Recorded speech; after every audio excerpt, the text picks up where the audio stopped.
All right, gang, here we are on our way to work. It is 4:33. 4:33? 4:33. I'm a little bit behind, but I kind of took my time this morning. And what I left out of yesterday's video was yesterday was sensor changing day. And I didn't change my sensor because it actually expired while I was sitting in the waiting area for the eye doctor. Yay! So I let it expire. I came home and I just put some baby oil on the patch and let that do its thing, and I was in no rush at all. And I didn't actually take that sensor off until... What is that? Oh, something in the road. I don't know what time it was, actually. I think I was about to go to bed. So, like, 9 o'clock, 9:30 last night.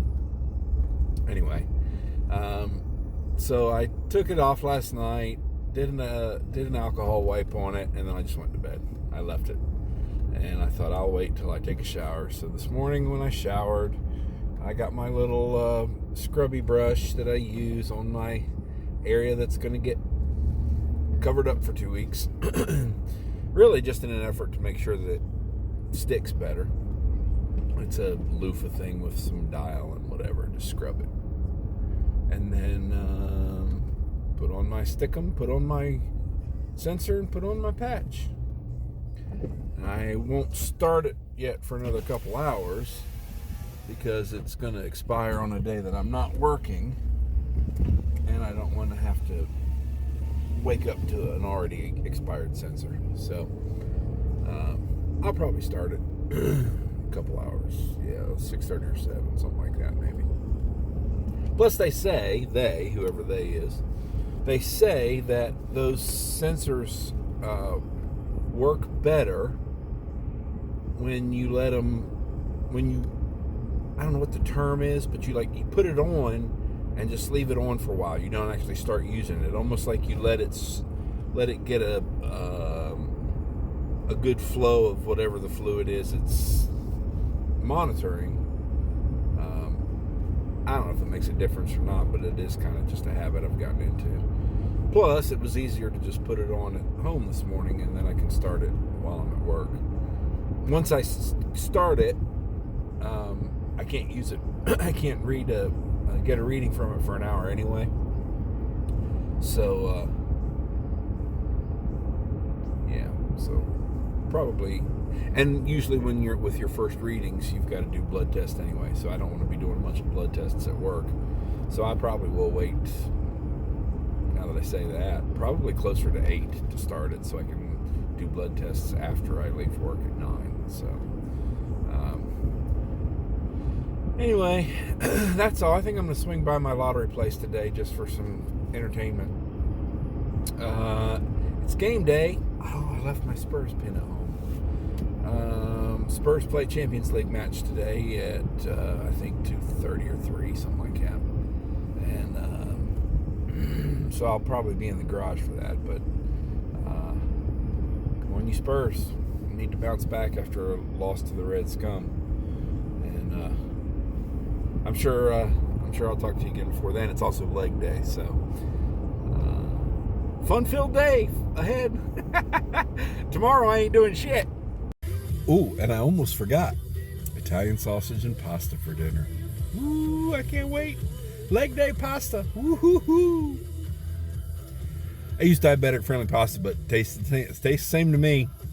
And it's all about what you put on it anyway, so I'm going to load that bitch up with some protein and have a good time. The sense of entitlement sometimes is overwhelming. Somebody pays for a membership to a gym and they feel like they own the place. So we're not open yet. I guess we're almost open. This guy comes walking down the hall with a cup of coffee in his hand, strolling around looking for a good time. Walks on in, gets on the treadmill and starts going. And I just have to assume the front desk let him. He didn't come in a side door or through the roof, but he just helped himself right on in. our front desk staff sometimes. Currently, they're more interested in drinking coffee, shooting the shit, and watching Fox News and getting mad about the world. So, God love them. All right, I'm back. It's straight up 2 o'clock. I've got an hour before Spurs play, so I'm going to get a little exercise done, then I might finish it up later. Or I might just exercise while the match is on. Depends on how things start, to be honest. Got some bad news. I have a very, I don't know what the term would be. I guess colloquially speaking, my family tree doesn't branch out a whole lot. Each of my parents have one sibling. I have a total of 4 cousins. All my grandparents are dead. My father's sister has passed away a few years ago. My mother's sister and her husband are still alive. All of my extended family in that regard is in Pennsylvania. My mother's side, my aunt and uncle on my mother's side, moved out to Pittsburgh when I was very, very young. But my father's sister, her husband, and their son lived in Harrisburg, where my mother and father lived. And while my father was in the Marine Corps, my mother and my infant and toddler aged my very young, 7 years younger than me brother, they were closer to the family. Obviously, they lived there then, and so be it. My brother was very close to my father's sister and her husband and cousin, my cousin. And my uncle was a very nice man. My brother was actually named after my aunt and uncle on my father's side. And he passed away this morning. And he was a very nice man. It's funny, I told my dad I didn't know how he would respond or what would go through his head. And his first question was, how old was he? And I shamefully didn't know. I really am not sure. I don't know if at my age you're supposed to know how old your aunt and uncle are or were, but I didn't know. I don't know. I know that my aunt was a couple of years older than my father, but my other aunt is a couple of years older than my mother was. So I don't know. My brother sent out a group text to his children and his ex-wife and me and my younger brother to let us know that Uncle Jim had passed away. And after telling my father the news and him very quickly moving on, because that's just all his brain can do, I started to laugh, thinking of two things. He had a very unique, boisterous, genuine laugh. And I could hear it. And then secondly, because my aunt was very much like my father, both of whom were very much like their mother. She was a real piece of work. But they could be a little hard to handle sometimes. I'm putting it very nicely. And so after the two things that stick with me about my Uncle Jim, the laugh and then the eye roll. The pshaw and the eye roll. He deserved sainthood for putting up with my aunt, I'd like to say. Nice man.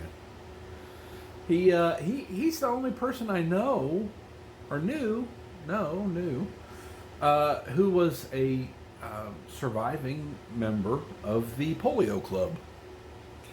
He had a very wilted, useful, he had, I won't say full function, but he walked around okay, but he had a leg that was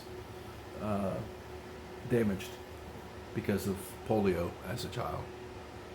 Of course, that's a generational thing because we eradicated that, right? Anyway, except for you non-vaxxers out there. Just gave you an Uncle Jim eye roll. Anyway, I'll remember him fondly. I do regret sometimes the distance between us, mile-wise, between my extended family and myself. Some of that is, I'm sure, some of that is due to the general view of our family regarding my father. He's a tough person to deal with sometimes. So be it. I emailed my cousin, gave him my condolences, reminded him of how much we all enjoyed Uncle Jim. So that's that. It's leg day, it's game day, and it's pasta, Italian sausage day. So there's a lot left to enjoy for today. Bad news aside. Had some good conversations today. So one bit of bad news doesn't ruin my day.